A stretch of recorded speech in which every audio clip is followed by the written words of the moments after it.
Bezrat Hashem, dans l'Ikut Halachot de Rabbi Nathan, un texte qui explique le sens de la Trouma des Maaser, c'est-à-dire que des prélèvements qu'on fait pour les Kohanim et les Lévi'im, et probablement qu'on n'aura pas le temps d'arriver jusqu'au vif du sujet, parce qu'il y a une grande introduction que Rabbi Nathan fait pour nous parler d'un principe, et après nous avoir parlé de ce principe, il nous explique en quoi c'est rattaché à la Trouma Maaser, mais cette introduction est tellement importante que c'est ça qu'on va faire, et peut-être qu'on arrivera au principe de la Trouma, à l'explication de la Trouma du Maaser, c'est-à-dire de ce prélèvement, ou peut-être pas, ou peut-être une autre fois. En tout cas, Rabbi Nathan nous dit que Rabbi Nathan, quand il a écrit le Likut Halachot, il a expliqué la halakha, c'est-à-dire les codes de la Torah, les phases de la Torah, d'après les principes enseignés par Rabbi Nachman de Breslev. Et Rabbi Nachman de Breslev a enseigné des principes qui sont des clés, des principes généraux, et avec ces principes généraux, Rabbi Nathan, lui, il a pris le Shulchan Aruch, il a pris l'Agmara, il a pris le Shulchan Aruch, et il a expliqué en profondeur le sens des mitzvot. Donc, pour arriver au sens de cette chose-là, qu'on veut analyser aujourd'hui, c'est-à-dire pourquoi il faut prendre un prélèvement, une trouma à la maaser qu'on donne au Kohen et au Lévi, Rabbi Nathan va d'abord nous rappeler, nous faire un résumé, un principe que Rabbi Nachman a enseigné dans le Likutei Moharan au chapitre 78 du premier volume. Et ce qui ressort de ça, ce qui ressort de cette étude là-bas, c'est que par la parole de Torah, c'est-à-dire la parole de Torah, parler dans la Torah, dire des paroles de Torah, ça permet de refroidir la chaleur du cœur. Ça permet de refroidir la chaleur du cœur. Alors tout de suite, il y a quelque chose de surprenant, c'est que on se fatigue toute l'année pour essayer de se réchauffer un peu. Et ici, qu'est-ce qu'il nous dit? C'est que la Torah, elle est là pour nous refroidir la chaleur du cœur. Ça a l'air d'aller tout à fait dans le sens contraire de ce qu'on essaie d'obtenir, puisqu'il nous dit que les paroles de la Torah, celles dont on parle, paroles de la Torah, ont comme effet de refroidir la chaleur du cœur. Ça refroidit la chaleur du cœur. De façon à ce que le cœur ne brûle pas la personne, Chas v'Shalom, comme nous dit le Zohar. Le Zohar nous dit, s'il n'y avait pas les poumons qui soufflent sur le cœur, qui amènent de l'air, de l'oxygène dans le sang, le cœur aurait brûlé tout le corps. Il y aurait une combustion qui se serait faite, le cœur aurait fini par brûler tout le corps. Et heureusement, Baruch Hashem, nous a donné des poumons, et ces poumons, en soufflant sur le cœur, c'est-à-dire en injectant dans le cœur de l'air nouveau, ils permettent au cœur de ne pas brûler le corps tout entier. Alors, Rabbi Nachman, dans le Likutei Moharan, il explique que les ailes Kadferiya, c'est-à-dire littéralement les ailes des poumons, c'est-à-dire je sais pas comment ça s'appelle, les morceaux de poumons, les ailes des poumons, qui sont d'ailleurs au nombre de 5, sont la Torah. Un symbole représente la Torah. Les cinq poumons représentent la Torah. Car il est dit, Ruach Elokim merachefet al pene hamayim, Ruach Elokim, le souffle d'Hachem, le souffle divin, couvre, plane au-dessus des eaux. Et le but de ce souffle-là, c'est dans le but de refroidir la chaleur du cœur, de façon à ce que le cœur ne vienne pas brûler, incendier tout le corps Chas v'Shalom. Comme ce souffle divin qui plane au-dessus des eaux, car les poumons, c'est quelque chose de liquide, c'est quelque chose qui symbolise l'élément de l'eau, et l'élément de l'eau, c'est la Torah. La Torah est comparée partout à de l'eau pour beaucoup de choses.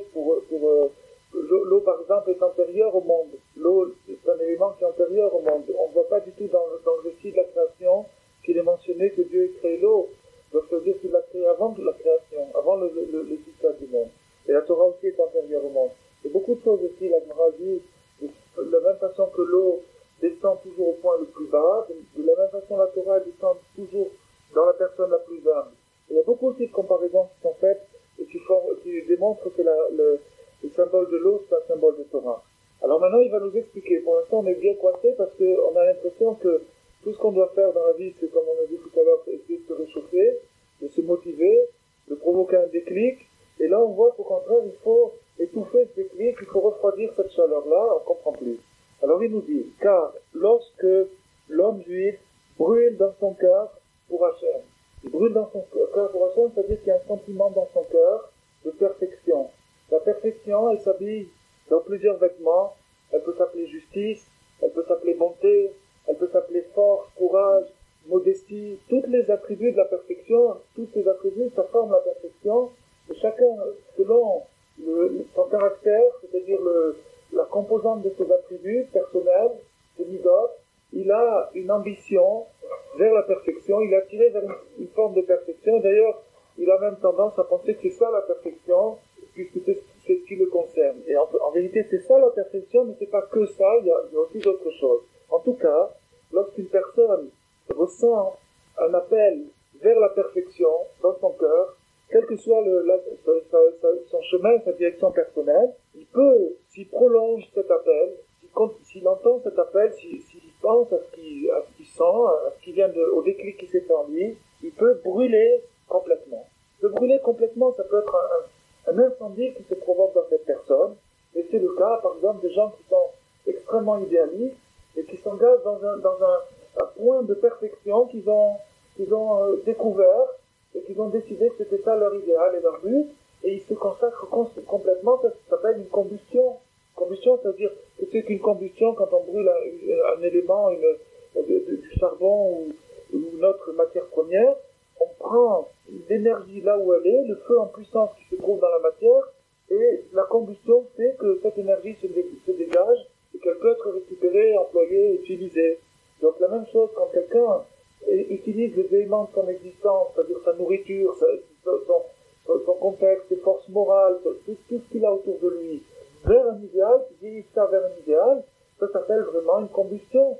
Mais une combustion peut aussi être un incendie, parce que l'essence de notre neshama, c'est-à-dire l'âme qui est déposée en nous, elle est d'une source infinie, c'est-à-dire elle est issue, originaire de la perfection.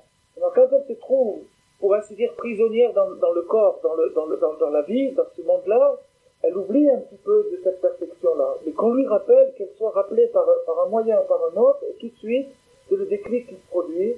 Et la personne, si elle prolonge cette chose-là, elle va commencer à s'enfoncer, à s'engager dans l'idéal, quitte à brûler tout ce qu'il y a autour d'elle.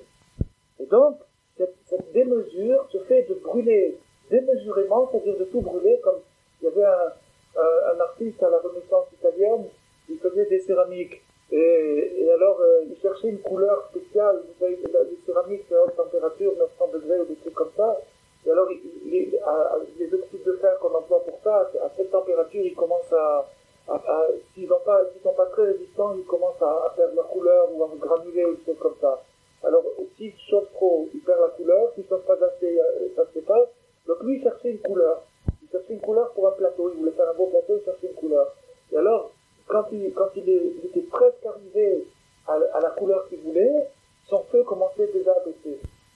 Et il avait plus de bois. Et son feu commençait à baisser. Alors qu'est-ce qu'il a fait? Il a dit à sa femme, va chercher les meubles. Il est allé chercher, il a ramassé tous ses meubles, et il les a brûlés. Il avait besoin d'arriver à cette couleur-là, c'était la chose la plus importante dans sa vie. Et je sais pas si l'histoire ne dit pas s'il est arrivé ou pas. En tout cas, il a brûlé tout son mobilier. Il y a un déclic, un déclenchement qui s'est produit dans un cœur juif. La Neshama a été touchée par un appel, et ce contact fait qu'elle commence à sentir une soif de perfection, que ce soit, comme on a dit tout à l'heure, la perfection dans la justice, dans les rapports sociaux, dans soi-même, que ce soit vis-à-vis de Dieu, dans la prière, etc. Il y a une soif qui se produit, et cette soif-là peut déclencher, Rabbi Shalom, un incendie, qui peut brûler tout le corps, c'est-à-dire toute la composante de la personne, tout son contexte, toute sa situation, complètement le mettre en question. Mais si la personne investit cet appel-là, investit cette chaleur-là qu'elle a ressentie, ce déclic de perfection qu'elle a ressenti dans les lettres de la Torah, les lettres, c'est-à-dire les lettres, les mots, les sons, les lettres de la Torah, de cette façon, nous dit Rabbi Nathan, ça refroidit son cœur. Les paroles de la Torah qui sont comparées, on l'a dit tout à l'heure, à des poumons, à de l'eau, ces paroles de la Torah vont souffler sur le cœur et non pas l'attiser comme on pourrait croire, mais au contraire, le calmer, le pondérer, le calmer, le modérer. Bon, alors ça c'est une sorte de feu. Il existe une autre sorte de feu, c'est Chas v'Shalom, lorsque la personne est carrément embrasée, enflammée pour les passions de ce monde, pour les chevaux, l'auto, l'argent, la nourriture, toutes ces choses-là, les passions de ce monde. Et il y a des personnes qui réellement brûlent, comme on n'a qu'à voir quand il y a une finale internationale de football, il y a vraiment des gens qui brûlent de passion pour leur idéal qu'ils se sont fixés. Alors ça aussi, ça peut dévorer une personne, ça peut la griller complètement, la dévorer. Et encore une fois, le même remède avec les paroles de la Torah, la personne qui est donc comparée à des poumons, qui est comparée à de l'eau, qui souffle sur le cœur, la personne sera sauvée d'une chaleur du cœur excessive, qui soit ou bien la chaleur pour la Torah, c'est-à-dire la chaleur pour la perfection, ou bien la chaleur pour les passions de ce monde. Et Rabbi Nathan termine ce résumé en nous disant que les deux sont mauvais. Alors là, c'est vraiment, c'est le point qu'on va se poser aujourd'hui, c'est vraiment très surprenant. Comment, tout le monde est d'accord que s'embraser pour un match de foot et en venir à brûler complètement ou à brûler quelqu'un d'autre, pour ça, c'est pas tellement un idéal tellement élevé. Mais alors, on a l'impression qu'il faudrait aller dans l'autre sens, c'est-à-dire qu'il faudrait cesser de brûler pour ce monde, de brûler pour les passions de ce monde, des choses qui nous attirent assez bassement, et commencer à brûler pour la Torah, à brûler pour la perfection. Rabbi Nathan nous dit les deux sont mauvais. Les deux sont mauvais. Alors, ces deux choses-là, c'est le sens de la Trouma et du Maaser, mais c'est seulement un rappel que Rabbi Nathan nous fait ici, parce qu'on va pas voir encore pourquoi c'est le sens de la Trouma et du Maaser. On va seulement continuer maintenant on va développer ce principe qu'on vient d'étudier maintenant. On va étudier un principe très important, quelque chose que Rabbi Nachman a enseigné, et qui demande réflexion, et qui est quelque chose, pour la plupart des gens, quand on rencontre ça, c'est quelque chose de vraiment nouveau. C'est vraiment quelque chose de nouveau parce que c'est quelque chose qu'on entend pour la première fois quand on nous dit qu'il faut maintenant se refroidir, il faut se calmer, il faut utiliser un élément qui est la Torah pour calmer l'ardeur du cœur. L'ardeur dans le bon sens, dans celle du mauvais sens, on est tous d'accord qu'il faut se calmer tôt ou tard, mais celle qui est dans le bon sens, c'est là où ça demande explication. Alors, Rabbi Nathan, il nous dit, car lorsque le cœur brûle pour Hachem d'une manière excessive, c'est-à-dire au-dessus de la mesure, et là, il faut faire une parenthèse, la mesure est complètement relative, la mesure dépend de chaque personne, chacun a sa mesure, on peut pas donner un standard, un étalon qui est valable pour tout le monde, de dire c'est telle mesure qu'il faut brûler, puis c'est pas plus, imposer sa mesure à un autre, ou bien recevoir la mesure d'un autre, c'est négatif, parce que chacun est personnel, chacun est individuel, et chacun a donc sa mesure, dans laquelle il est bon qu'il y ait une combustion, ça devient un thermostat personnel que chacun doit posséder. Et si jamais la chaleur excède ce thermostat, sa mesure propre, personnelle, c'est pas bon, parce que de cette façon, la personne court le risque, si elle excède le thermostat, c'est-à-dire si qu'elle se laisse trop brûler, dans le bon sens, dans le sens positif, la personne court le risque, Chas v'Shalom, d'une extinction totale. Elle court le risque d'une extinction totale, c'est-à-dire de se refroidir complètement. C'est pourquoi il faut toujours engager dans la Torah, c'est-à-dire dans l'étude de la Torah, dans la pratique des mitzvot, et particulièrement dans l'étude de la Torah, ou dans les Télim, dans la Gemara, dans la Halacha, dans des choses qui sont des mesures, qui ne sont pas de l'extase illimitée, qui sont des choses, des mots mesurés, dans les mots de la Torah, car la Torah, elle s'appelle, d'après les termes de Mekoubalim, d'après les termes du Zohar, elle s'appelle Amuda d'Emsaïta, le pilier du milieu, la colonne médiane, c'est-à-dire le symbole de l'équilibre, le symbole de la perfection dans le sens de la justice, un principe central. Chacun sait que l'arbre de Séphirot se divise en 3 axes. Il y a un axe de droite qui est l'expansion, le chesed, le côté chesed, le côté chokhmah, chesed, netzach.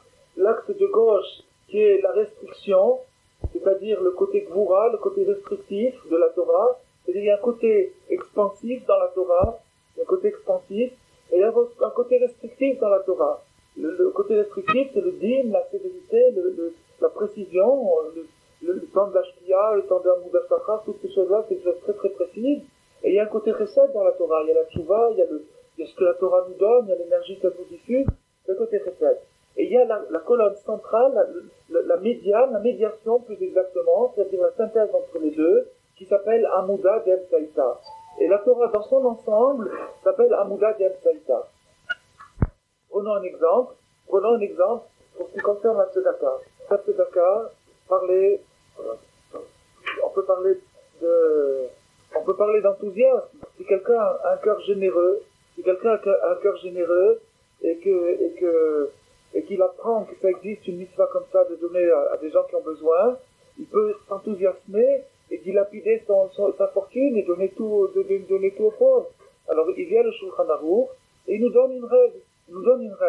Dans cette règle, il y a Chesed et Din, c'est-à-dire qu'il y a le côté expansif, il y a un appel au côté expansif, c'est-à-dire la mesure que chacun doit donner et qui est relative. On ne peut pas être plus relatif puisque c'est un pourcentage, donc c'est relatif la somme qui va sortir est relative au revenu de la personne, c'est le maaser, c'est-à-dire les 10%. Cette mesure-là, elle est donc relative. Celui qui a 100 francs, ça fait 10 francs, celui qui a 1000 francs, ça fait 100 francs. C'est relatif selon la personne.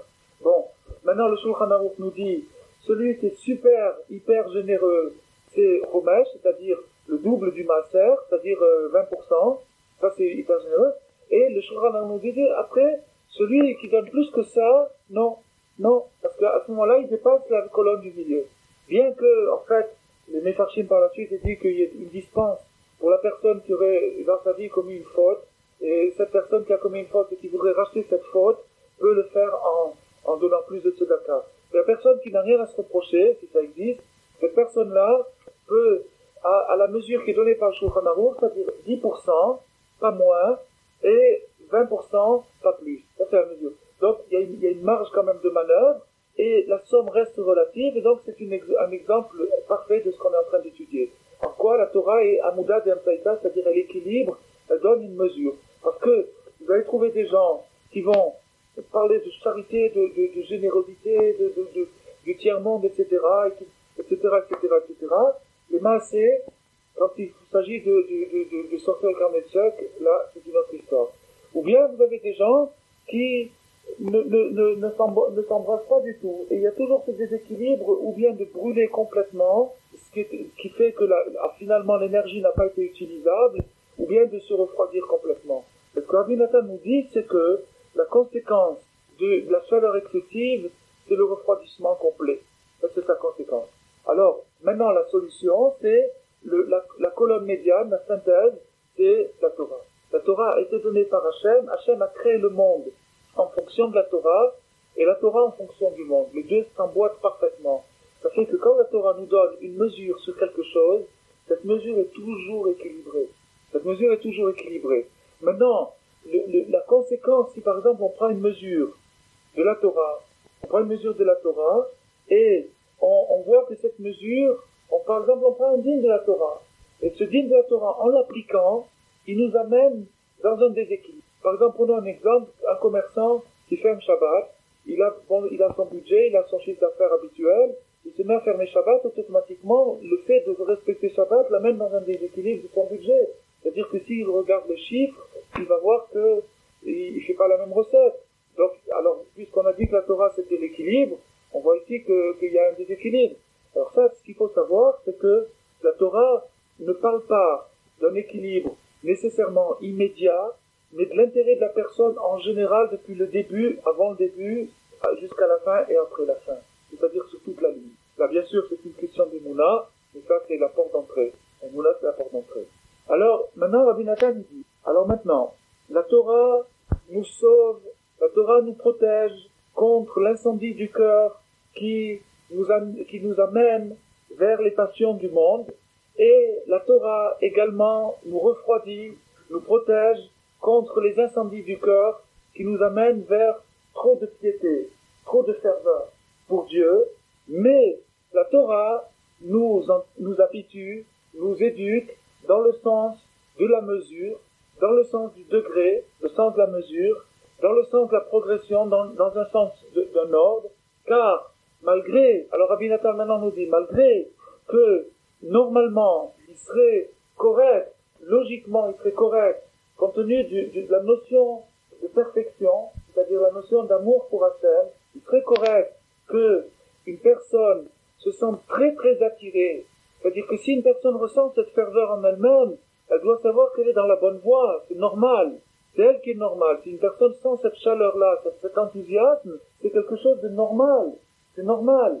Et c'est la nature profonde de l'homme. C'est un appel de la nature profonde. C'est irrésistible. Ce qu'il y a en nous a soif de perfection. C'est une soif naturelle. Et quand on arrive à un âge de raison et qu'on arrive à prendre connaissance des paroles de la Torah, ces paroles de la Torah, elles font clic dans notre cœur, une aimantation qui se fait, on a soif, on en veut plus, on est attiré. Ça, c'est quelque chose de naturel. C'est quelque chose c'est une nature profonde dans l'être.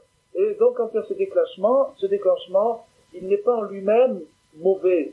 Mais, malgré ça, malgré le fait que ce déclenchement n'est pas négatif en lui-même, et cet embrasement n'est pas négatif en lui-même, il y a maintenant une précaution, il y a une mesure de prudence, une notion de prudence employée, de faire très très attention, de mesurer la flamme, et que cet incendie, que ce feu soit réduit à sa mesure, car si jamais on loupe la limite personnelle, Chas v'Shalom, à ce moment-là, on va, Chas v'Shalom, tomber dans ce qu'on appelait brûler le cœur, c'est-à-dire vous avez des personnes dans la vie qui sont grillées.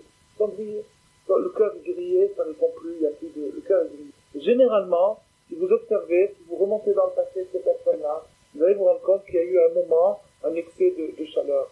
Dans la jeunesse, dans l'adolescence, à une période de la vie, il y a eu un excès de chaleur, un enthousiasme excessif pour telle ou telle cause, pour telle ou telle chose, y compris la cause de la Torah. Ou si la personne n'a pas mis un frein à son enthousiasme, elle est arrivée à se griller. Et après, quand c'est c'est difficile à rattraper. Par l'excès de chaleur. Car Hachem, le Créateur, désire le maintien du monde, comme il est dit, tu désires les prières de morceaux de terre. Les morceaux de terre, c'est nous. Comme il y avait le Chavetz Chaim, il avait donné un machal, il y avait en Russie, il y avait dans un marché un bonhomme qui vendait des coques. Alors il disait, je vends des coques qui chantent, c'est des coques qui chantent. Alors il y en a un qui lui a dit, des coques qui chantent, c'est normal. Il a dit, mais regarde mes coques, c'est des coques en terre, c'est des pichets, des coques en terre, il y avait un petit piché dedans, quand on versait l'eau, ça faisait du bruit. Alors le Chavetz Chaim, il a dit, un coq qui chante, c'est normal, c'est un ange. Mais un coq en terre, c'est-à-dire un homme, et quand il chante, c'est quelque chose de merveilleux. C'est quelque chose de merveilleux. Alors, Akadosh Baruch Hu, il veut énormément que l'homme chante, que l'homme se mette à prier, et donc c'est ça qu'il veut. Et donc, il veut qu'il se mette à prier, non pas à brûler.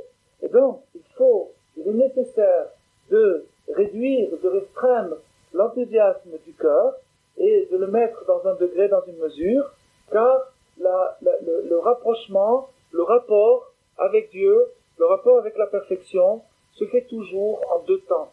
C'est pas vertical, c'est pas unilatéral, c'est toujours en deux temps. Monter, descendre, monter, descendre, monter, descendre, monter, descendre. Tout le chemin, toute la vie d'un homme se fait en deux temps. Le jour, la nuit, l'été, l'hiver, toute cette espèce de dualité, de symétrie dans le temps, qui s'appelle Retso Vachov, c'est-à-dire un élan, un retour. Un élan, un retour. L'élan sert bien sûr à avancer, ça tout le monde le comprend. Le retour sert à faire un bilan et surtout à ramener les valises. C'est-à-dire si quelqu'un il a 10 valises et qu'il pique un sprint, il fait 100 mètres, il laisse ses valises derrière, il n'a pas réellement avancé. Tant que les valises sont derrière, il n'a pas réellement avancé. Donc il faut aller chercher une valise, encore faire 100 mètres, aller chercher l'autre valise, encore faire 100 mètres, et ça c'est la vie. Donc les éridotes, c'est-à-dire les chutes qu'un homme peut expérimenter dans sa vie, peut traverser des périodes basses, des périodes difficiles, elles sont nécessaires et il faut les aborder avec le même amour, la même crainte que les aliyot, c'est-à-dire les périodes où on monte. Parce qu'elles sont peut-être plus, dans une certaine mesure, plus importantes que les périodes où il monte. Quand il monte, il n'a pas prouvé grand-chose. Quand il descend et qu'il ne se casse pas la figure, là, il a prouvé quelque chose. Donc, Retso Vachov, c'est la notion de monter, descendre, des hauts et des bas. Et c'est comme ça qu'on doit concevoir sa progression, en dents de scie. Non pas d'une manière en flèche, mais en dents de scie.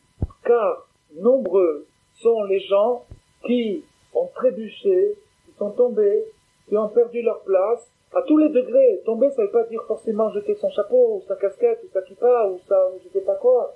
Tomber, ça peut vouloir dire se décourager, renoncer à un idéal. Prenez quelqu'un, par exemple, qui, dans la Torah, il y a des degrés sans limite et sans fin. Vous avez quelqu'un qui, par exemple, il a, par exemple, un acquis. Par exemple, un acquis Shabbat, Tarat Mishpacha, Kashrut, des points principaux qui pour lui, c'est son acquis. Et puis, à part cet acquis, à part cette base-là, il se fixe un but. Il se dit, je voudrais étudier, je voudrais connaître, je voudrais prier, je voudrais m'occuper de mitzvot, de faire du chesed, faire du bien aux autres, etc. Et puis, il essaye. Et puis, en essayant, bien sûr, il rencontre des obstacles, des objections. Et quand il rencontre des obstacles, il se décourage. Il y a un mot extraordinaire, il y a dans la paracha de Vayechi, Yaakov Avinu, il a demandé à Yosef de lui faire un chesed ve'emet, c'est-à-dire un service honnête, sincère, et ne m'enterre pas en Égypte. Alors Rachid nous explique quel est le service sincère. Quel est le service sincère? C'est le service qu'on fait avec quelqu'un qui est décédé, parce qu'il ne peut pas nous rendre le bienfait. S'il est décédé, il ne peut pas nous rendre le bienfait. Donc quand on lui rend un service, c'est vraiment sincère, on le fait pour rendre service. Pas pour le plaisir, puisque pas pour qu'il nous rende le plaisir, puisque il pourra plus le faire. Alors maintenant, il y a une extrapolation possible à partir de ce principe qu'on peut étendre sur toute la vie. C'est-à-dire quand est-ce que le chesed, la notion de service, de générosité devient vraiment sincère? À partir du moment où j'ai reçu les premières claques, c'est-à-dire des personnes à qui j'ai voulu rendre service et qui m'ont rendu l'ingratitude, c'est ça, donc j'ai reçu le mal pour le bien, et je continue à faire le bien, à ce moment-là, mon chesed, il est sincère. Si je continue à faire le bien malgré que j'ai pas été payé de retour, à ce moment-là, mon chesed, il est sincère. Donc, Rabbi Nirchelou, c'est-à-dire une personne peut trébucher parce qu'elle veut résoudre tous les problèmes de la société, elle veut créer la synagogue idéale, ceci, ou enlever la pauvreté, etc. Bon, alors elle va partir sur le sentier de la guerre, elle va commencer sa carrière, et elle va commencer à essuyer des échecs. Elle va voir que c'est pas si facile que ça, que les choses s'organisent pas si facilement que ça, et puis elle va se décourager. Et Rabbi Nathan nous dit que beaucoup de gens sont tombés. Alors maintenant, tomber, ça ne veut pas dire nécessairement qu'ils lâchent tout le reste, mais ils renoncent à son idéal. Et ça, d'après Rabbi Nachman, ça n'existe pas. Le yiouch, c'est-à-dire le découragement, n'existe pas. Si jamais on est en panne et qu'on croit se décourager ou qu'on croit qu'il faut se décourager, il faut savoir que c'est une illusion, ça n'existe pas. Il faut chercher la cause et essayer de réparer. Et ici, la cause nous est donnée, c'est l'excès de chaleur au départ. C'est pourquoi la solution, c'est l'étude de la Torah. L'étude de la Torah, et c'est que la Torah, c'est-à-dire la recherche de la Torah en qualité, c'est-à-dire la recherche d'indications. Torah veut dire Deoris Egali, le Zohar dit Deoris Egali, c'est-à-dire qui éclaire et qui montre. Torah, elle montre, c'est-à-dire elle indique. Chercher l'indication qui va mesurer, qui va équilibrer, donner une balance à la chaleur du cœur. Car la Torah est la seule qui peut refroidir un cœur. La Torah est la seule qui... Refroidir, ça ne veut pas dire tuer. Refroidir, ça ne veut pas dire tuer. Il y a beaucoup de choses qui peuvent tuer un cœur. C'est-à-dire la lessanout, la rigolade. Quand quelqu'un, par exemple, un jeune, un adolescent, il est plein d'enthousiasme et d'idéal, de soif de perfection. Il vient quelqu'un qui est plus âgé que lui, il lui sort une lessanout, il lui sort une ironie ou un truc comme ça, il peut le descendre complètement, mais là, il l'a pas refroidi, il l'a tué. C'est pas la même chose. Ici, ce qu'il s'agit, c'est de mettre le thermostat. Pas pour, Chazé Shalom, dénigrer son enthousiasme, au contraire, on l'admire, mais pour lui permettre justement un kiyum, un maintien, une perpétuité. Et ça, il n'y a que la Torah qui peut le faire. Ce miracle-là, de trouver la chaleur idéale, la température idéale, il n'y a que la Torah qui peut le faire. surhumain, c'est transcendant, il n'y a personne qui peut le faire, il n'y a aucune logique qui peut l'expliquer, parce que pour pouvoir donner la température, il faut connaître l'être dans sa racine jusqu'à Damarishon et jusqu'à Mashiach, dans les deux sens. Et ça, personne il n'y a aucun psychologue sur Terre qui peut prétendre cette chose-là, connaître un être dans sa racine du début jusqu'à la fin, c'est impossible. Donc la Torah, qui elle, c'est l'essence profonde de chaque être, la Torah, qui est l'essence de toutes les âmes, elle connaît exactement la place de chacun et lui donne sa place. Elle indique sa place, elle indique sa mesure. Et elle préserve l'homme des deux sortes de chaleur qu'on a mentionnées, c'est-à-dire la chaleur vers le bien, trop de chaleur, trop de ferveur, ou bien la chaleur vers le mal, c'est-à-dire trop de passion, trop de lourdeur. C'est pourquoi il faut faire attention à ce qu'on mange. Voilà, Rabbi Nathan maintenant nous amène dans un autre terrain. Il nous a dit que la Torah qui donne la mesure, c'est la Torah qui règle la mesure. Bon, dans le sens où le Zohar décrit la Torah comme étant théorie légaliste, celle qui nous indique, on comprend bien. On a besoin de savoir une température, un chiffre, une température. On ne peut pas l'inventer. Il n'y a personne qui peut nous le dire. La Torah va nous le dire. La Torah elle nous indique. C'est un guide pour ça. Maintenant, Rabbi Nathan nous dit, en fonction de tout ce qu'on vient d'expliquer, Rabbi Nathan nous dit, c'est pour ça, Rabbi Nathan nous dit qu'il faut énormément raffiner, sélectionner son menu, sa nourriture, en fonction de tout ce qu'on vient de dire. Et ça explique les 10 mitzvot, les 10 indications de la Torah qui s'appliquent sur la production du pain. Le pain qui est la nourriture de base, le pain qui est la nourriture essentielle, la nourriture de base de l'homme, qui symbolise et qui est réellement la nourriture principale de l'homme. Ce pain-là, il passe par 10 étapes successives, c'est-à-dire il traverse des filtres qui sont les mitzvot, c'est-à-dire quand la Torah par exemple dit qu'il ne faut pas labourer le champ avec un âne et un bœuf, ou avec un âne et un chameau, ou avec un chameau et un bœuf, avec deux animaux d'espèces différentes, il y a un tri qui est fait là-dessus, il y a un tri qui est fait sur la situation. C'est-à-dire que si je m'abstiens de faire cette chose-là, il y a quelque chose comme au jeu d'échecs, dans 3 ou 4 coups, dans 5, 6 coups, dans 10 coups, dans 3 générations, quelque chose d'important qui sera évité, quelque chose de grave qui sera évité. Et donc tous ces birouvim, c'est-à-dire tous ces aiguillages que la Torah nous indique, sont faits pour faire que le pain qui arrive finalement sur ma table soit un pain sublimé. Alors vous notez ici qu'on parle du pain et non pas de la cacheroute, puisque on se situe tout à fait dans un autre registre. On n'est pas en train de parler de Issour Véter, c'est-à-dire du poison mortel, ou bien de la guérison. On est en train de parler de la nourriture de base, qui est le pain.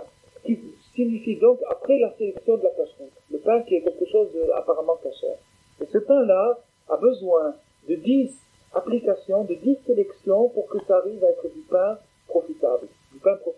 On parle pas maintenant, vous notez bien qu'on parle pas de cachère. Il n'a pas parlé de viande, il n'a pas parlé de vin, il n'a pas parlé de choses comme ça. Il parle de pain, c'est une chose, c'est de la farine et de l'eau, point final. Donc il n'y a pas de problème au point de vue cachère. Pourquoi? Parce que le pain, c'est Pita Saada Deliba, le Zohar dit, Pita Saada Deliba. Le pain, c'est le soutien du cœur. Le pain, c'est le soutien du cœur. Le pain, c'est ce qui soutient le cœur. Et donc, par la nourriture, par le pain, essentiellement, le cœur se consolide, se renforce. C'est-à-dire que la nourriture amène dans le cœur une chaleur supplémentaire. La nourriture va accroître les calories, l'énergie de la personne. Quand elle mange, elle va se sentir plus forte. Elle va avoir une nouvelle chaleur qu'elle n'avait pas avant son repas. Comme c'est une chose que tout le monde sait et tout le monde comprend.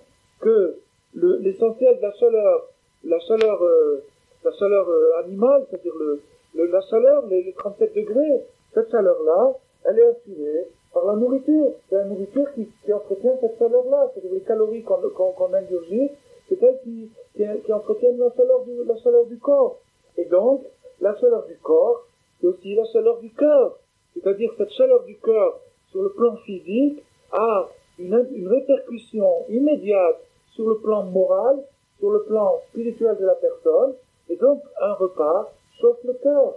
il amène dans le cœur de la chaleur. Et donc, si la nourriture de la personne n'est pas équilibrée, n'est pas raffinée, dans le sens où on l'entend ici, à ce moment-là, il y a un risque d'un excès de chaleur. D'un excès de chaleur. C'est-à-dire qu'il se peut que la personne ait fait un excellent repas, qu'elle ait mangé des choses très très bonnes, et super cachère à 100% glace, sans aucun problème, et malgré ça, il y a un petit déséquilibre qui va se faire en elle. Si elle a trop mangé. Si elle a trop mangé, l'excès de nourriture va amener un excès de chaleur, et cet excès de chaleur peut se traduire en excès de ferveur. Ça peut se traduire en excès de ferveur. Notez par exemple que le Shabbat, il n'y a pas de limite, parce que la force du Shabbat, la Neshama Yetera, est dans le Shabbat, permet de négocier, de traiter cet excès de chaleur et de l'investir et de l'utiliser, d'en faire un bon profit. Mais ici on parle en général qu'il y a un excès de chaleur qui est produit par la nourriture, et donc la personne peut arriver, face au shalom, aux deux excès qu'on a dit, c'est-à-dire ou bien si elle n'est pas située dans un chemin de Torah, à augmenter ses passions, augmenter son aspect bestial par sa chaleur animale, par la nourriture, ou bien si cette personne est déjà engagée dans la Torah, la nourriture va exciter sa ferveur, mais d'une manière excessive, et c'est pas bon. Car parfois, on peut arriver aux passions par la chaleur du corps, qui vient de la nourriture, chas shalom, comme il est dit, Vaishman Yeshurun Vaibat, Yeshurun s'est engraissé et il a délaissé. C'est-à-dire que la chaleur a produit un refroidissement. La chaleur physique a produit un refroidissement de la personne, c'est-à-dire que la personne a commencé à négliger la Torah. Et au contraire, ça peut être dans l'autre sens, si c'est une chaleur qui est investie dans le service d'Hachem, une ferveur, à ce moment-là, c'est pas bon non plus. Alors Rabbi Nathan maintenant nous donne un exemple de chaleur qui vient par la nourriture et qui est excessive, c'est l'alcool. L'alcool qui peut être avec 3 tampons cachers, super cachers, il n'y a rien à reprocher, il y a rien impeccable et tout. Et donc, on parle pas maintenant d'un problème de cachette, on parle d'un problème de régime personnel. Si la personne chacun, et là c'est encore très très très relatif, c'est très personnel, si la personne dépasse sa mesure d'alcool, elle peut arriver à devenir très très pieuse. Imaginez quelqu'un par exemple qui fait la Hamida, après avoir bu un bon coup, dans les Olamot, il monte, vous comprenez? Mais si jamais il y a un enfant qui vient le pincer pendant qu'il monte, il peut donner une grande claque à l'enfant, parce qu'il le fait tomber sa ferveur.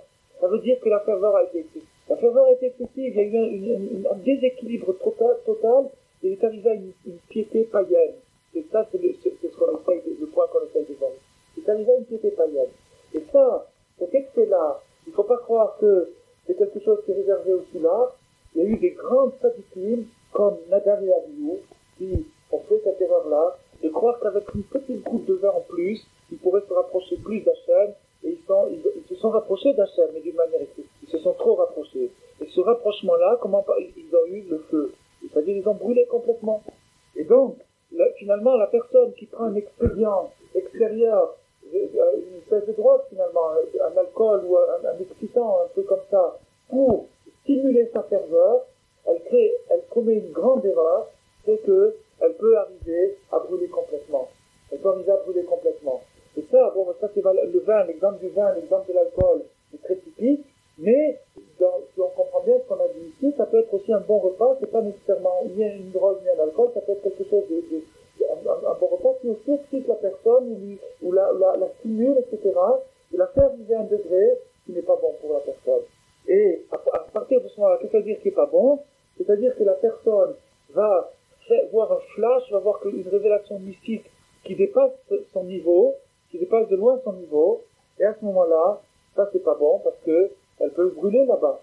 Et ça c'était le gamme, c'était l'erreur qu'ont commis Nadav et Abihu, les 2 fils d'Aaron, qui sont rentrés ivres dans le sanctuaire, et donc leur faute à eux n'est pas une faute de négligence, c'est une faute d'excès de piété.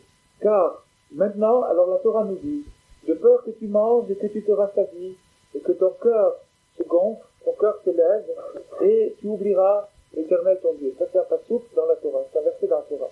Car Rabbi Nathan nous dit, le fait de s'embraser, le fait de s'enflammer, pour Hashem Yitbarach, pour Dieu, au-dessus de la mesure, au-delà de la mesure, ça, c'est en vérité, si on regarde bien au fond des choses, une forme d'orgueil. C'est une forme d'orgueil. C'est-à-dire le fait de vouloir dépasser, de vouloir sauter des étapes, et de vouloir tout de suite être initié, faire partie des élus, faire partie des anges, ou de je sais pas quoi, c'est-à-dire avoir accès à des degrés mystiques. Par exemple, l'étude de la Kabbalah, l'étude du Sod, l'étude de la Kabbalah, c'est aussi une sorte d'ivresse, lorsque la personne n'est pas préparée à cela.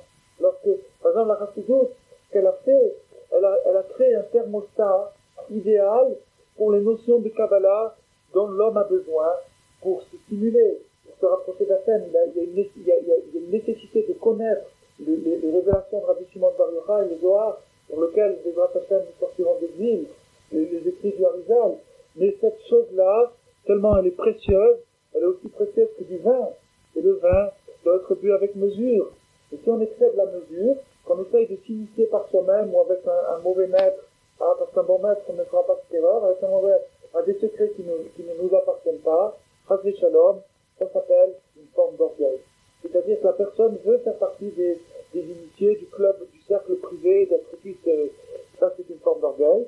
Et cet orgueil-là devient un obstacle, devient on trébuche, et c'est ce qui peut causer, Chas Shalom, à la personne d'oublier complètement Hachem et de s'écarter de lui. Alors maintenant, Rabbi Nathan il nous dit que, alors bon, je peux dire, ce qu'on a étudié jusqu'à présent, on peut s'identifier à telle partie ou à telle partie, se dire bon, c'est pas pour moi, ça c'est pour ceux déjà qui ont dépassé plusieurs niveaux, ils veulent pas aller trop loin, etc. Rabbi Nathan nous dit non, pas du tout. Rabbi Nathan nous dit Zéro, Bene Adam, Nirshalim Badi, que la majorité de l'humanité tombe dans ce piège.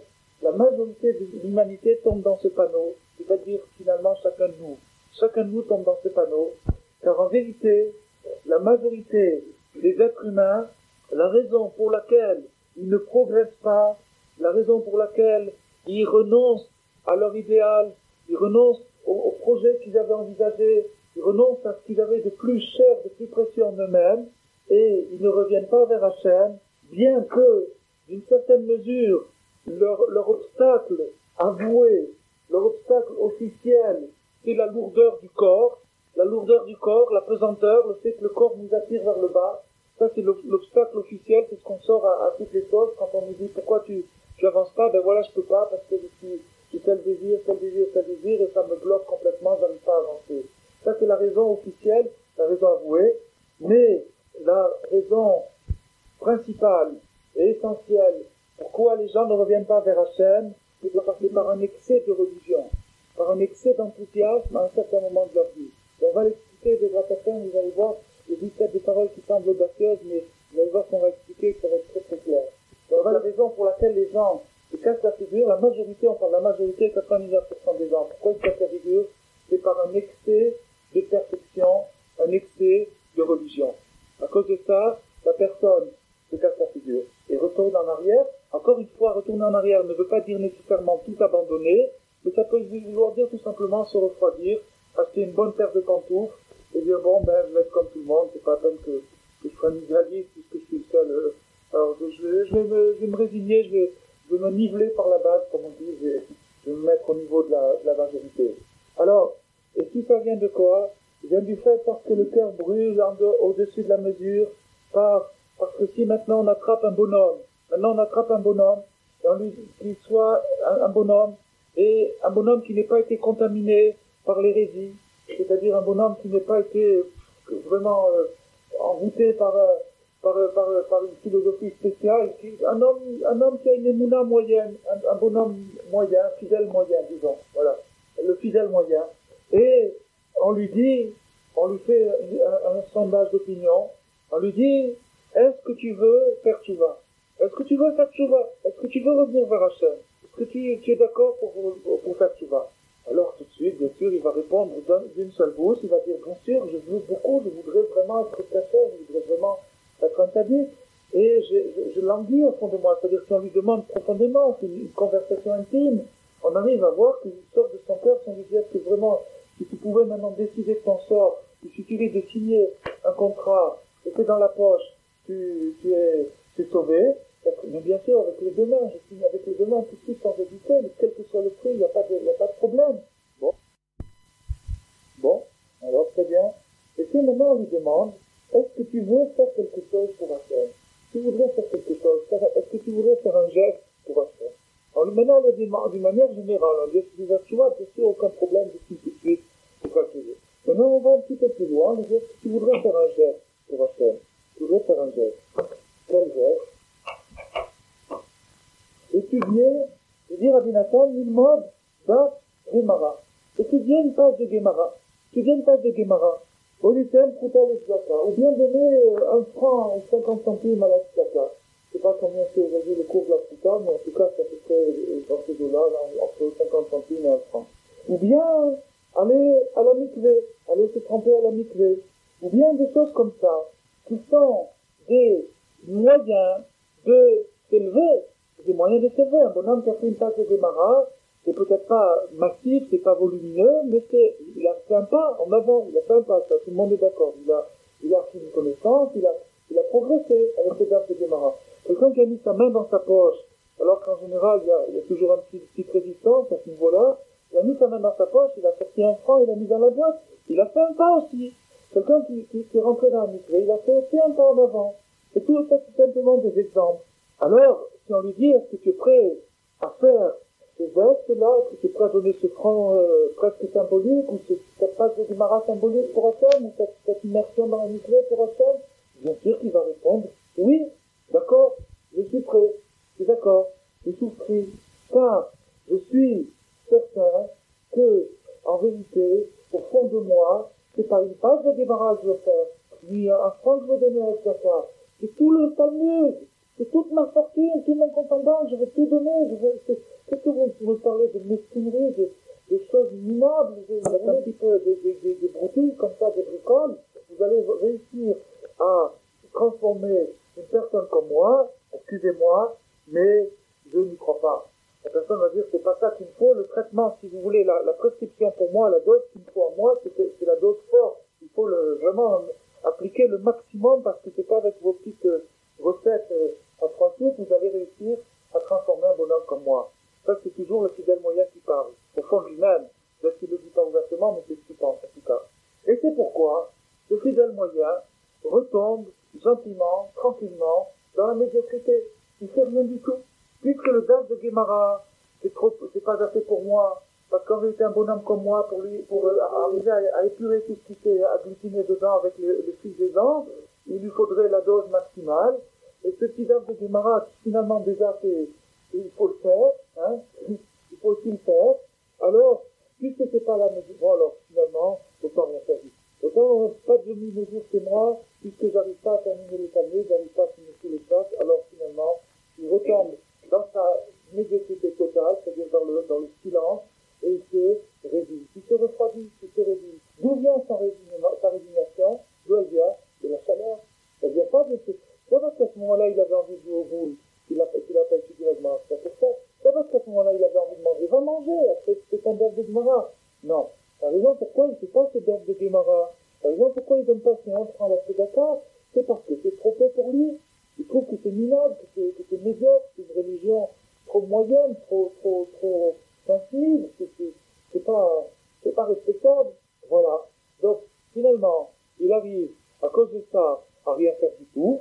Et donc, on vient de démontrer, Rabbi Nathan dit, on vient de démontrer que, à cause de son grand enthousiasme, à cause de son grand cœur, à cause de ça, à cause du fait que lui, dans son estimation personnelle, dans son appréciation d'Hachem, le daf de Gemara était ridicule, mesquin et insignifiant, par rapport à Hachem, par rapport à l'infini. On entend souvent des gens comme ça, qui sont à l'extérieur de la Torah. Quand on leur parle de Tshuva, on leur parle de progresser, ils nous prennent pour des martiens. Ils disent, mais qu'est-ce que c'est que cette histoire-là? Parce que je vais mettre une lanière autour de mon bras, je vais diminuer mes trucs, mais Dieu il est plus grand que ça, Dieu il est infini. C'est vrai, il est infini, mais qu'est-ce qu'il fait finalement? Qu'est-ce qu'il fait? comprenez? Qu'est-ce que tu fais finalement? Au bout de l'année, qu'est-ce que tu as avancé? Qu'est-ce que tu as fait pour avancer? La notion du clan d'Israël, c'est la notion de tikkun. La notion de tikkun, c'est la notion de mesure. Abraham Avinu n'a pas été le premier à parler de religion. Loin de là. Il y a eu beaucoup d'autres personnes avant lui qui ont parlé de religion. Abraham Avinu n'a pas été le premier à parler de Dieu. Il n'a pas été le premier à parler de prière. Il n'a pas été le premier à avoir parlé de mesure. Abraham Avinu est le premier à avoir parlé de mesure. La notion du tikkun, c'est une notion de mesure. Abraham Avinu est le premier à avoir parlé de mesure. Abraham Avinu n'a pas trouvé la mesure idéale. Yitzhak non plus. La mesure est venue avec Israël, avec Yaakov. Yaakov, lui, l'a trouvé à Mouda Ben Salta, la colonne médiane, l'équilibre parfait. Donc maintenant, si cette personne-là, on lui avait interrogé, on lui avait dit, est-ce que tu serais d'accord de revenir à Hachem? Tout de suite, je suis d'accord. Est-ce que tu serais d'accord de faire un geste pour Hachem? Tout de suite, je suis d'accord. Et quand il faut passer à l'action, zéro. Pourquoi? Parce que il peut pas, ça ne rentre pas dans l'esprit comment un petit effort minable peut améliorer sa situation. Comment? Parce qu'il va faire 1 heure supplémentaire tous les soirs, il va avec ça s'acheter une maison de campagne en faisant 1 heure supplémentaire tous les soirs, c'est un petit peu difficile à avaler. Vous comprenez? Bon. Alors maintenant, il reste à démontrer quelle est la différence entre l'heure supplémentaire qu'on fait chez un patron, et qui certainement n'est pas un moyen d'acheter une maison de campagne, et l'heure supplémentaire qu'on fait dans la Torah, et qui est certainement le moyen de devenir un tzaddik gamour. Absolument. Donc, on va voir cette différence-là. Alors, Rabbi Nathan nous dit que, comparativement à l'extase personnelle de la personne, et là, tout le monde doit se sentir inclus, parce que tout le monde a une forme d'extase, tout le monde a une forme d'enthousiasme dans sa vie. Il y a des moments où il est aspiré, où il est inspiré, où il sent, où il est appelé vers le haut, par rapport à la beauté, à la grandeur, la noblesse de cette extase-là, qui lui est chère à lui, c'est son sentiment religieux. Il s'imagine que le petit rituel est bien loin du compte, que c'est pas avec ces petites choses qu'on lui demande qu'il va arriver à exprimer cette extase, et alors il préfère carrément y renoncer. Ou bien quitte à se dire, bon, ben, de temps en temps, je considère quelque chose, et ça me suffit comme ça. Et le reste du temps, avoir une attitude diamétralement opposée à son idéal. Diamétralement opposée, c'est-à-dire le reste du temps, être bassement matérialiste, complètement incrusté dans des préoccupations matérielles, et complètement oublier ces belles choses. Parce qu'il n'a pas réussi à faire la jonction.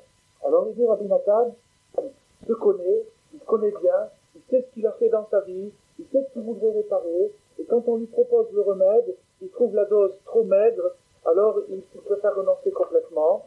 Et Rabbi Nathan nous dit que cliniquement, objectivement, sur un plan clinique, il est vrai que cette personne a besoin d'une dose plus forte qu'une page de Guémarin. Cliniquement, si on prend le bonhomme, qu'on l'analyse, qu'on voit ce qu'il a esquinté dans sa tête et dans son cœur, etc., si on fait un diagnostic de cette personne-là, on dit quel est le traitement qu'il faudrait pour un bonhomme dans cet état-là, c'est vrai que le traitement, ça va être 500 jeunes par an, enfin, il y a 300, bon, en tout cas, je ne sais pas combien de jeunes par an, et je ne sais pas combien d'heures de prière par jour, et 3 fois le Talmud, et pas parler avec elle. C'est vrai que le diagnostic objectif de cette personne, c'est ça. Et comme la personne, bien sûr, ne peut pas appliquer une telle sentence, elle ne peut pas appliquer un diagnostic aussi sévère, qui est pourtant celui qui correspond à son état clinique, objectivement, puisque la personne n'y arrive pas. Et alors, pourquoi elle n'y arrive pas? Parce que c'est difficile, tout simplement. Il faut commencer déjà par la première journée, puis la deuxième, puis la troisième. Donc ça, c'est trop, vraiment c'est trop pour ça dépasse réellement les capacités de la personne, elle peut pas, c'est pas possible. Alors, à cause de ça, il fait rien du tout, même le petit peu qu'il aurait pu faire. Même cette petite page qui lui semblait ridicule, elle devient maintenant énorme, parce qu'il ne la fait pas. Cette petite page-là, cette petite pièce de tzedaka, qui semblait ridicule aussi, il la donne pas, parce que maintenant, il se dit, puisque c'est pas donné, est-ce que c'est avec un franc que je vais calmer la misère dans le monde? Est-ce que c'est avec un franc que je vais... Non, alors il la donne pas du tout, et de ce fait, donc, il ne fait plus rien, et il y a des gens qui ont complètement renoncé à la vie, c'est-à-dire à la vie active. On parle maintenant de la vie active, on ne parle pas de la simplicité de la chose. C'est des gens qui ont renoncé à la vie active à cause de ce principe-là. Et pas seulement des gens, mais la majorité. Et vous prenez la majorité,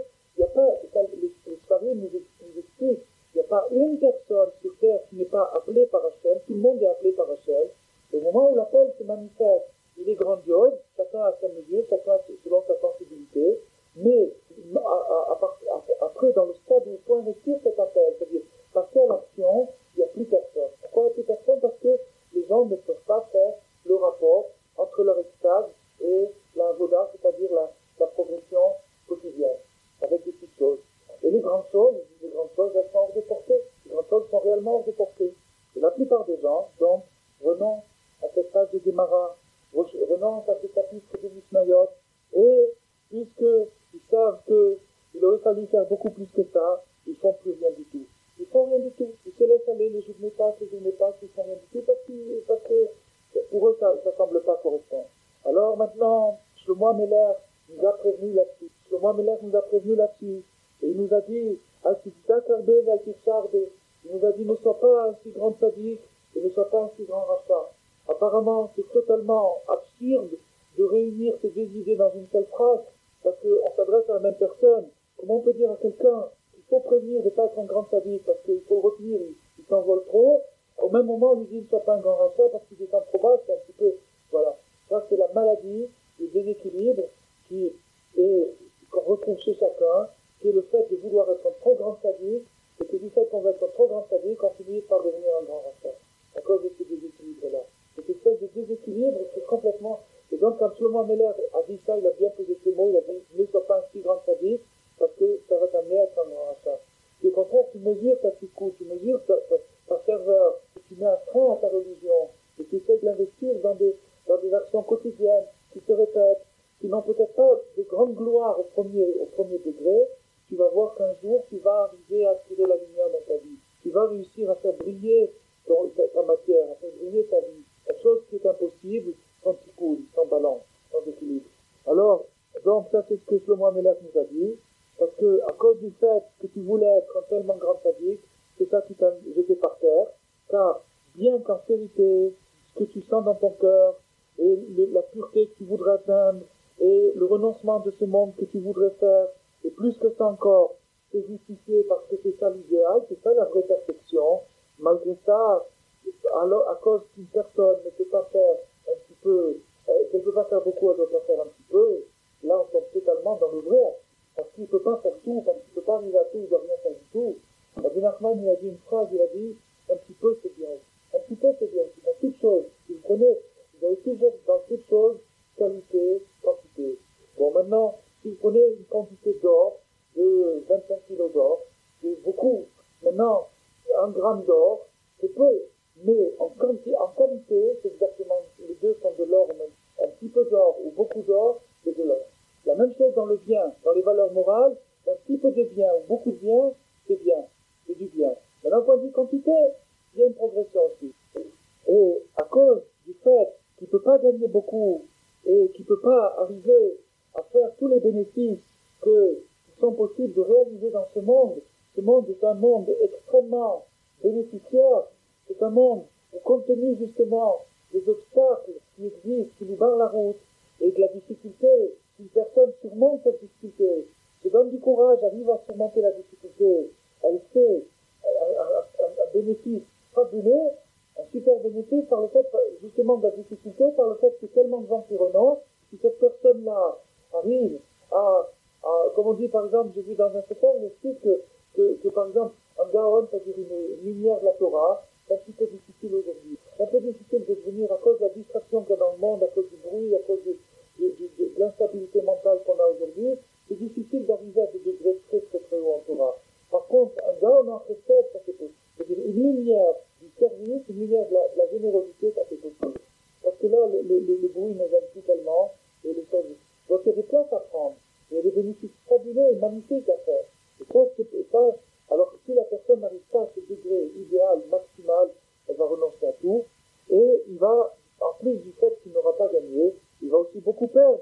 Parce que tout ce qu'une personne peut développer comme effort pour arriver au point le plus minuscule, c'est-à-dire au progrès le plus minuscule, ce point-là n'est jamais perdu. Il est éternel. À partir du moment où l'action est faite, le choix est fait, la décision est prise, aussi minable, aussi petite la chose soit, elle acquiert une valeur d'éternité. elle passe dans l'éternité, et donc on cesse de parler maintenant de quantité, ça rentre dans la qualité parfaite, c'est-à-dire que ce point-là il n'est jamais perdu. Quel que soit le point, une parole, un geste, une pensée, rien n'est perdu. Rien, aucun progrès n'est perdu. Et Rav Levi Yitzhak à Yerushalayim il a dit que cette phrase de Rabbi Nachman, en vérité, elle a deux volets. Rabbi Nachman a dit un petit peu c'est bien aussi, et beaucoup c'est beaucoup mieux. Et Rabbi Nachman a dit un petit peu c'est bien aussi, et beaucoup c'est beaucoup mieux. Rav Levi Yitzhak il a dit seulement une personne qui comprend qu'un petit peu c'est bien aussi, peut arriver à comprendre que beaucoup c'est beaucoup. Seulement une personne qui arrive à savoir la valeur du centime, la valeur de cette pièce à la Tzedaka, de cette page de Gemara, peut un jour arriver à une stimulation plus accélérée, et à augmenter son rythme, et à réellement progresser. Il arrive vraiment à une condition qu'il accepte qu'il n'y a pas de petits bénéfices. Il n'y a pas de petits bénéfices dans la Torah. Car même si, Chas v'Shalom, une personne a une conduite immorale, et que Chas v'Shalom, cette personne a transgressé plusieurs fois la Torah, toute la Torah entière, elle a tout transgressé. De toute façon, les deux compteurs sont différents, et ce qui est sur le compteur actif ne sera jamais dévalué, ça ne sera jamais perdu. Et donc tout ce qu'il a fait, ça compte et s'enregistrer. Poché Israël, un poché Israël, c'est-à-dire quelqu'un qui est en dehors de la Torah, qui se conduit très très mal, Kozman, Shechem Israël Yikra, là, tant qu'il garde son identité, tant qu'il conserve son identité, tant qu'il a un petit point de bon en lui, et qu'il ne rejette pas complètement le joug, et qui fait de temps en temps quelque chose de valable, il est certain que cette petite action, minable, aussi petite soit-elle, aussi infime soit-elle, aussi ridicule peut-elle sembler, il est certain qu'elle est extrêmement chérie, extrêmement précieuse aux yeux d'Hachem. Tant qu'il garde son identité, tant qu'il reste dans la grande banlieue, comme on dit, il ne s'assimile pas complètement, il fait quelque chose de si peu qu'il fait, il arrive par ça à faire des choses qui sont très précieuses aux yeux d'Hachem. Et on ne peut pas trop s'étendre là-dessus, on ne peut pas sortir de notre sujet, dit Rabbi Nathan, et la règle qui sort de ça, c'est que toute personne qui veut avoir quitté de lui-même, c'est-à-dire arriver à accomplir le sens réel de sa vie, c'est-à-dire arriver à avoir servi à quelque chose, de ne pas avoir passé ce temps pour rien du tout, pour personne ni pour rien. Au contraire, il veut que sa vie ait plus un sens, donc il a une considération personnelle, un amour propre, et qu'il ne veut pas rater sa vie, et qu'il a un désir de perfection, même s'il n'arrive pas à faire une chouva remarquable et mirobolante, mais malgré ça, n'importe quoi, tout ce qu'il peut faire, le peu qu'il peut faire, quelles que soient les circonstances, quels que soient les chiffres qu'il peut avoir, c'est sûr que ça ne sera jamais perdu, et s'il n'arrive pas au bout du compte à faire une chouva 100%, c'est-à-dire à vraiment remettre le compteur à zéro, c'est vraiment impeccable, malgré ça, tout ce qu'il a fait, il l'aura gagné, et tout ça, ça sera pas perdu. Et en plus de ça, Nicole Sheken, Rabbi Nathan conclut ce passage-là, le premier chapitre, en nous disant que si on regarde bien de près, une personne qui applique cette méthode-là, c'est-à-dire qui dit un petit peu c'est bien aussi, c'est pas parce que je peux pas être un grand barbu que je vais être autre chose, mais que je vais faire ce que je peux, je vais faire les efforts que je peux, à condition bien sûr de ne pas se rouler, mais de voir je peux faire cette chose-là, je vais la faire. Alors, en pirov, en général, une personne comme ça, si on regarde bien au bout du parcours, cette personne, si on la suit jusqu'au bout, on va se rendre compte qu'elle arrive à faire ce qu'il va faire. On va se rendre compte qu'elle arrive au bout. On ne sait pas comment elle est arrivée. Et c'est là où il faut maintenant, je vous avais dit tout à l'heure que je ferai la différence entre le bonhomme qui fait une heure supplémentaire tous les soirs pour une maison de campagne et qui écoute un dard de Gemara pour arriver au Gan Eden. La différence, c'est que on ne sait pas la valeur des choses. Beaucoup n'a pas révélé la valeur des choses. On ne sait pas. Il y a des choses, c'est comme dans les examens. Vous avez des choses qui ont un coefficient. Vous avez un coefficient dans les choses. Vous avez un coefficient qui fait qu'une action, nous on connaît une mitzvah, on dit ça c'est une grande mitzvah, ça c'est une petite mitzvah, on donne une évaluation approximative des mitzvahs. Mais le coefficient qui va multiplier cette mitzvah, on ne le connaît pas. Or, il y a une règle qui est donnée par les Chazal, par les Chachamim, que plus une mitzvah est effectuée dans ce qui s'appelle la kasmout, c'est-à-dire l'esprit serré. C'est-à-dire quand la personne a pas le moral et elle n'a pas envie, elle n'est pas enthousiasmée, etc., elle est dans la kasmout, elle est serrée par l'angoisse, elle est dans une situation non religieuse, une situation très très basse. Et malgré ça, en s'appuyant sur la mémoire que cette personne a du bien. Et elle se dit, un jour j'ai voulu la perfection, un jour j'ai eu un idéal, et compte tenu de ça, je ne vais pas me trahir, et je vais faire quand même cette chose-là parce que un jour j'ai dit qu'elle était bien. Et il le fait. Le coefficient est immense. Ça multiplie par 100. Ça, dans Pescarot de Rabbi Nathan, qui est donc le Rabbi Nathan de l'Agmara, il explique qu'une heure d'étude de Torah dans l'oppression, dans la difficulté, équivaut à 100 heures dans le plaisir. L'homme qui travaillait, et puis ce qu'il faisait, c'était justement une page de Gemara ou un chapitre de Mishnayot et quelques trucs de Kélim, mais ça lui coûtait cher.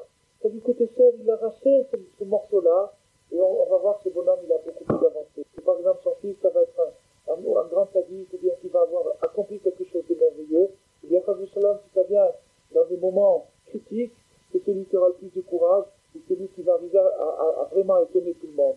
Parce qu'on ne sait pas ce qui couvre, on ne connaît pas le coefficient. Et donc Rabbi Nathan nous dit que finalement, au bout du compte, si on suit la personne qui peut donner du courage, qui ne peut pas laisser aller, qui ne peut pas renoncer à des petites choses, qui ne peut pas dire puisque je ne peux pas arriver au maximum, alors c'est tout ou rien chez moi, qui ne peut pas dire ça, à l'pirage, en général, cette personne arrive à la Tshuva Shlema. Il arrive au but. Même qu'on ne sait pas comment, parce qu'il y a quelque chose de transcendant. Parce qu'il y a une évaluation qui est faite là-haut, qui est faite par Hachem, qui dépasse notre entendement. C'est pas comme un patron, un patron, s'il était là une heure, il y a un tarif pour les heures supplémentaires, il y a un tarif pour les heures de nuit, point final. Il ne va pas dire puisque aujourd'hui tu avais envie d'aller à la pêche, et que tu veux quand même travailler, vous payez le double. Il ne va pas lui dire ça. Il ne va pas lui dire ça, il va dire que tu as ton salaire normal, c'est tout. Tandis que pour Hachem, puisqu'aujourd'hui tu avais envie d'aller à la pêche, et que tu allais à la synagogue, alors tu vas avoir d'où. Hachem, ça il le sait, il est le seul à connaître combien on a envie d'aller à la pêche. Il le sait, ou d'aller jouer aux échecs ou n'importe quoi. Il le sait combien on a envie. Et qu'on tourne le dos pour un petit truc de rien du tout, qui semble rien, mais avec ce petit peu, la personne progresse énormément, des années-lumière. Et finalement, la personne arrive à faire souvent. Au bout du compte, il y arrive. Donc c'est ça la différence, le coefficient. Comme on a expliqué, qui aime Shum Baolam Klal, car le désespoir n'existe pas, le renoncement, la résignation n'existe pas, comme on l'a expliqué plusieurs fois dans nos écrits du Rabbi Nathan. Bon, maintenant, on va terminer par le deuxième chapitre. Comme prévu, on n'arrivera pas à l'explication de la Trouma, mais au moins on va maintenant voir une illustration historique, un cas particulier qui s'est produit dans l'histoire et qui va bien expliquer, bien illustrer tout ce qu'on a dit jusqu'à présent. Non, la raison pourquoi, alors résumons tout ce qu'on a dit, Rabbi Nathan reprend tout ce qu'on a dit, la raison pourquoi la personne ne se rapproche pas d'Hachem, c'est à cause d'un excès de religion, un excès de sentiment religieux, un excès de ferveur, un excès de piété, qui est excessif et en dehors de la mesure. Et c'est ça, la fameuse sentence, le fameux dicton du Talmud, Osé Malté Zimri, ou Mevakesh Trak Ketinchak. Il fait l'action de Zimri. Zimri, c'est une personne, un sinistre héros qui a fait de la débauche publiquement, Zimri, avec la mégamie, publiquement. Et Pinchas, c'est le contraire, c'est le héros de la Kedusha, c'est celui qui a vengé l'honneur d'Hachem. Donc maintenant, il existe sur terre une maladie mentale qui s'appelle Osé Malté Zimri, ou Mevakesh Trak Ketinchak. Une personne qui vient juste de faire l'action de Zimri, c'est-à-dire qui vient de se conduire d'une manière débauchée, et qui tout de suite après, il passe à la caisse pour avoir le frère de Pinchas. Il vient de faire le masque de Zimri, et maintenant il demande le frère de Pinchas. S'il venait de faire le masque de Zimri, il venait d'avoir une attitude débauchée, c'est déjà suffisamment embêtant. Mais en plus de ça, il complique son cas en allant chercher maintenant la récompense pour son action. C'est-à-dire qu'il a fait une action dégoûtante, et maintenant il passe à la caisse pour recevoir la récompense du plus grand sadique, c'est-à-dire de Pinchas, qui entre parenthèses devait être le successeur de Moshe Rabbeinu. Par exemple, pourquoi il n'a pas été le successeur de Moshe Rabbeinu, c'est justement parce qu'il a eu un gars peut-être pas excessif dans cette situation, il était bon, mais pas dans toutes les situations, donc il n'a pas été le successeur de Moshe Rabbeinu. En tout cas, il y a comme ça des gens qui leur arrive de faire de l'action de Zimri, et puis tout de suite après de réclamer le salaire de Pinchas. De réclamer la gloire de Pinchas, d'être appelé Rav Pinchas, il vient de faire bon. Alors maintenant, Rabbi Nathan, donc maintenant l'interprétation classique, on vient de la donner. L'interprétation classique, c'est-à-dire c'est un déséquilibre chez la personne, qui ne se rend pas compte exactement où il est, c'est-à-dire il fait des trucs et puis après il veut c'est un déséquilibre chez la personne. Mais Rabbi Nathan va nous donner une interprétation qui va nous aider beaucoup plus que l'interprétation classique. Rabbi Nathan nous dit que la personne fait ce qu'elle fait. Elle fait l'action des Zimri. La personne tombe dans la débauche. Elle fait ce qu'elle a fait, elle est tombée dans l'action des Zimri. Et tout de suite, quand on lui dit, fais tout va, on lui dit, nous, rattrape-toi, remonte-toi, te laisse pas aller. Alors, c'est pas que c'est un hypocrite, ou un idiot, ou un type déséquilibré complètement qui dit, je vais faire ça, et puis après je vais aller désolé. Non, pas du tout. C'est que Bémet, sincèrement, maintenant il veut être comme Pinchas. Il a fait comme Zimri hier, mais aujourd'hui il a ressenti un remords, ou bien quelqu'un lui a parlé, ou bien il a lu un livre, ou bien il a entendu quelque chose, et maintenant Bémet il veut être comme Pinchas. Ah, là c'est tout à fait autre chose. L'interprétation classique, on a l'impression que c'est un fou organisé, c'est carrément qu'il a une double vie, tout simplement. Bon. Mais l'interprétation de Rabbi Nathan est tout à fait spectaculaire, parce que Rabbi Nathan il nous dit non, c'est le même bonhomme, et il n'est pas fou du tout. Mais simplement, c'est deux moments différents. Quand il a fait l'action de Zimri, c'est parce qu'il a eu la chaleur du cœur, et maintenant qu'il veut le faire avec une phrase, c'est parce qu'il a la chaleur du cœur. Et là, c'est la chaleur du cœur dans le mal, et là, c'est la chaleur du cœur dans le bien, et les deux sont mauvais. Les deux sont mauvais. Alors, maintenant, quand il dit de faire Tchouva, tout de suite, il veut être comme ça dit d'amour. Tout de suite, il veut effacer complètement la faute, laver la chemise complètement, que ce soit blanc, rayonnant, scintillant. Il veut pas quelque chose de minable. Il veut Pinchas. Et sinon, rien du tout. C'est tout ou rien. Ou bien je redeviens comme Pinchas, rien du tout. Et maintenant, voilà l'exemple historique de ce qui s'est produit. Il y avait un monsieur qui s'appelait Jéroboam ben Nevat. Et ce Jéroboam, il est connu comme étant un rachat, un perverti de la pire espèce qu'il y a jamais vu. Un type impossible qui a fait faire Avodah Zarah à tout le monde, il a fait faire de la pluie, il a institué de la débauche. Il a fait les pires saletés du peuple sur terre. Des crimes, il a fait tout ce qui peut se faire sur terre. Et Nathan, la Gemara nous dit, lorsque Akadosh Baruch Hu l'a attrapé par sa chemise, Akadosh Baruch Hu l'a attrapé par sa chemise, c'est-à-dire Akadosh Baruch Hu l'a attrapé Jéroboam, Akadosh Baruch Hu l'a attrapé par sa chemise, et il lui a dit, Hazorba, fais tchouva, reviens en arrière, et moi, toi, et Ben Ishai c'est David Amelech, moi, toi et David, on va se promener ensemble au paradis. Fais tchouva, reviens vers moi, et tous les trois, on se promènera au paradis. Voilà la promesse que Dieu lui a faite. Dieu l'a attrapé par ses vêtements, c'est-à-dire il l'a inspiré prophétiquement, alors que c'était vraiment, il était un grand rachat, mais il y a eu un moment dans sa vie où il a eu un flash, Dieu lui a parlé prophétiquement, il a dit, fais tchouva, et tous les trois, on va se promener au paradis. Il n'a pas dit Abraham Avinu, il n'a pas dit Yitzhak Avinu, ni Yaakov, ni Moshe, ni Aaron, ni Shlomo, tout ça de côté. Seulement toi, David et moi, on se promène au paradis. Alors attention, la réponse. La réponse, Mi Béroche. Le Rav, il a demandé à Akadosh Baruch Hu, qui sera le premier? Qui sera le premier des trois? Qui sera en tête? Qui sera en tête? Alors Akadosh Baruch Hu lui a dit, David. Akadosh Baruch Hu, il a dit David. Akadosh Baruch Hu, il a répondu David. Alors qu'est-ce qu'il a dit? Il a dit, ça ne m'intéresse pas. Ça n'intéresse pas. Voilà ce qu'il a dit Jéroboam. C'est un massé historique, c'est un massé de la Gemara, c'est-à-dire que ça s'est réellement passé. Akadosh Baruch Hu a inspiré le roi Jéroboam de faire tchouva. Il lui a promis, c'est pas tout le monde, c'est pas tous les Baal Tchouva qu'Akadosh Baruch Hu il promet ouvertement autant. On nous promet beaucoup de choses, on nous dit que là où les Baal Tchouva sont tenus, les statuts ne peuvent pas tenir, et c'est la vérité.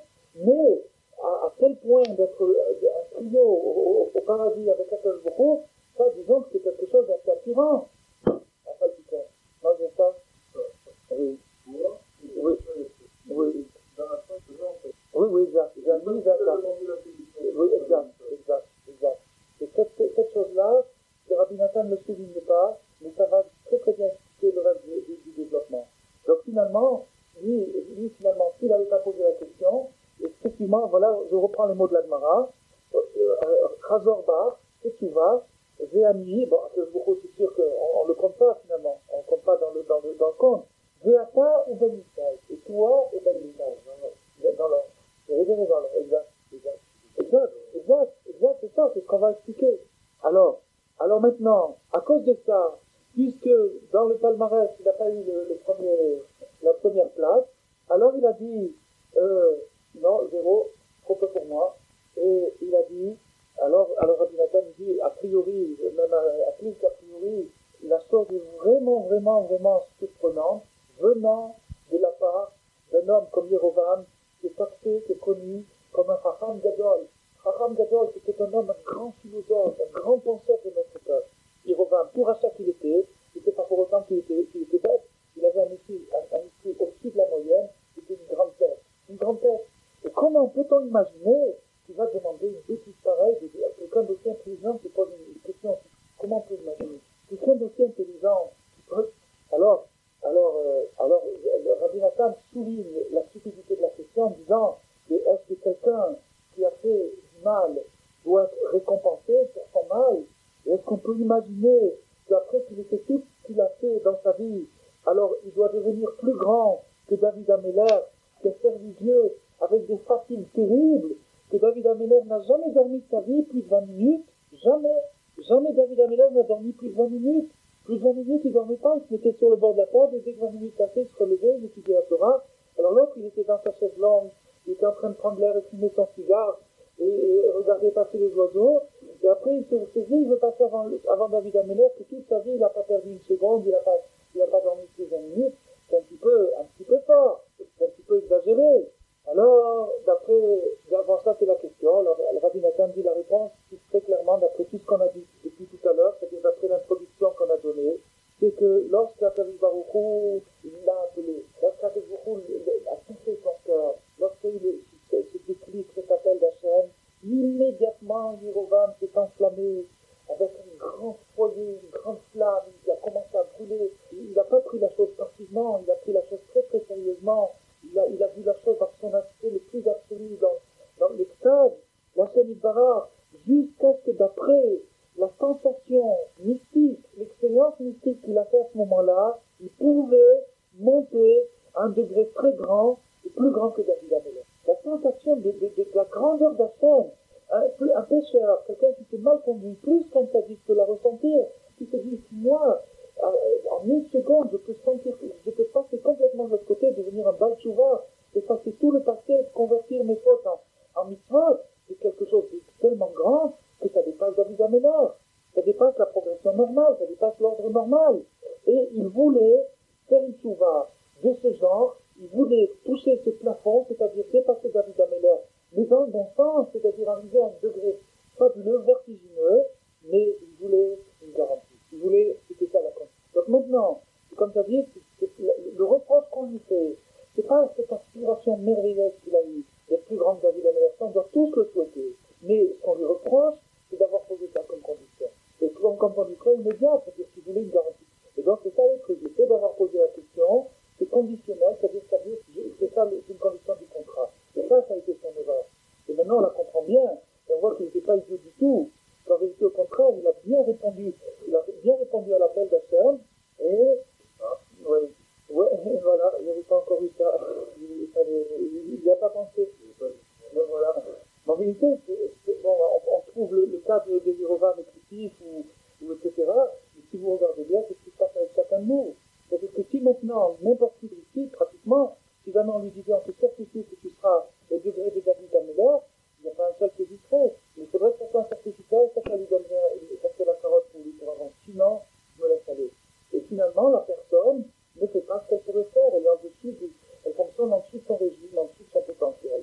Et donc, on voit que ce n'est pas du tout une question totalement stupide. Ce n'était pas une question totalement stupide, car il n'avait pas l'envie, il n'avait pas la prétention d'arriver à ce degré d'une manière magique et sans effort, mais seulement, il était d'accord de le faire à condition de monter dans un degré plus haut que David et à condition qu'on lui garantisse. Et Rabbi Nathan nous dit, les Zéhou Bevadaï et Tchav et Tchav. Rabbi Nathan nous dit que cette prétention de Yerovam, elle est absolument possible. Elle est absolument possible. Il avait le droit de prétendre à ça. Pourquoi?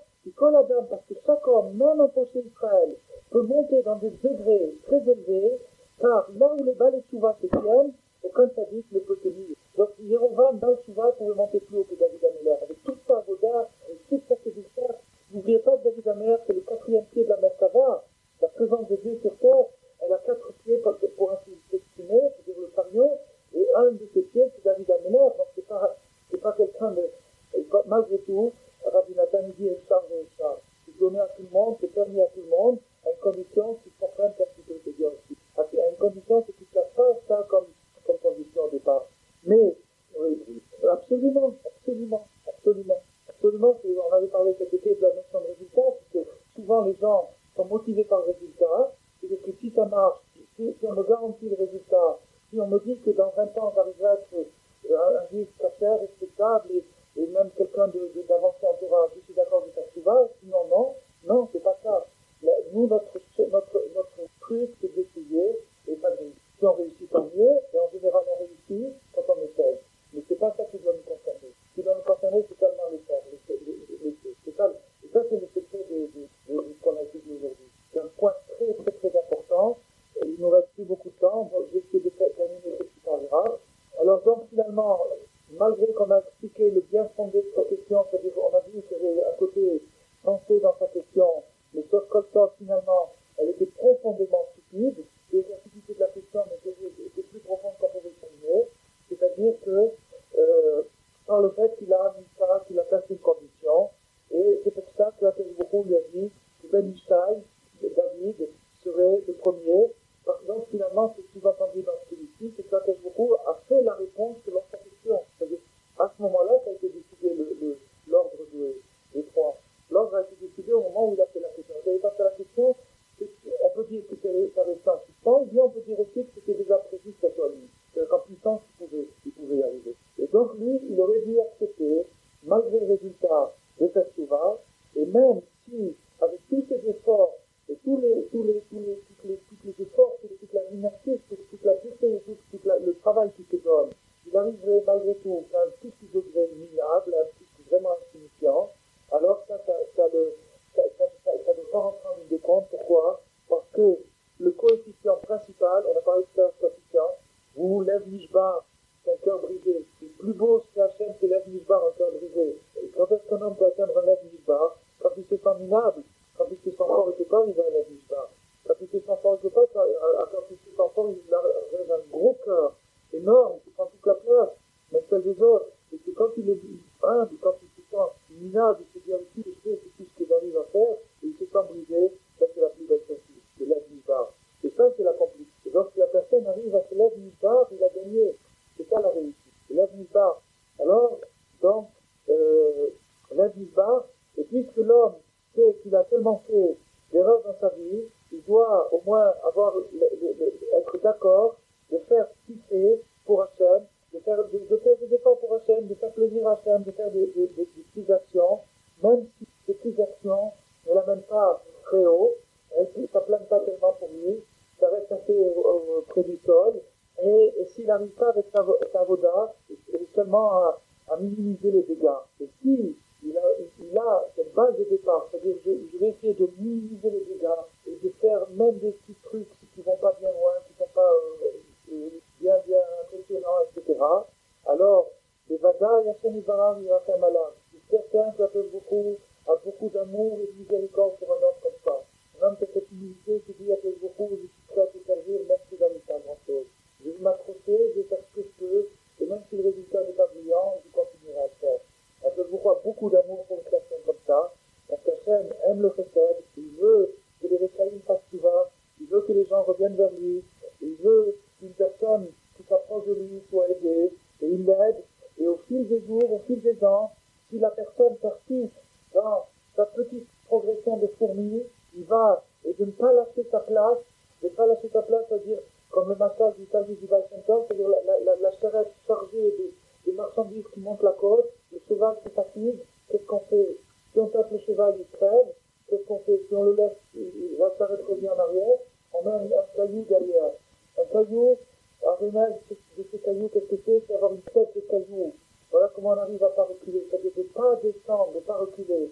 Si les chevaux sont fatigués, c'est-à-dire qu'on ne peut pas avancer, on ne peut pas étudier, on ne peut pas bien prier, etc., c'est-à-dire que le cheval est fatigué.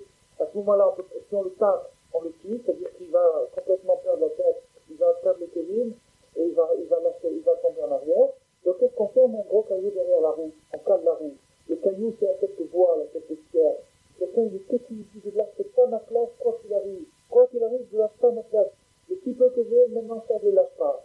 Si j'arrive à avancer, tant mieux. Sinon, tant pis. Mais en tout cas, ce que j'ai, je ne lâche pas. Ça s'appelle grands degrés, il lâche pas sa place, il peut arriver de 2 grands degrés à acquérir son paradis, à acquérir la vie éternelle, et il arrivera à faire heureux cette personne-là à ce qui doit arriver. Et donc on vient d'expliquer que le fait que l'homme brûle pour Hachem en dehors de la mesure, c'est-à-dire qu'il est excessivement religieux, plus que ce qu'il faut, c'est à cause de ça que la plupart des gens tombent face au shalom, et que ça c'est simplement une forme d'orgueil, car à cause de son orgueil, il n'est pas d'accord de servir Hachem d'une manière plus humble, plus petite, plus modeste, plus réduite, seulement si on arrivait à le placer parmi les championnats du monde, la médaille d'or de Tfila.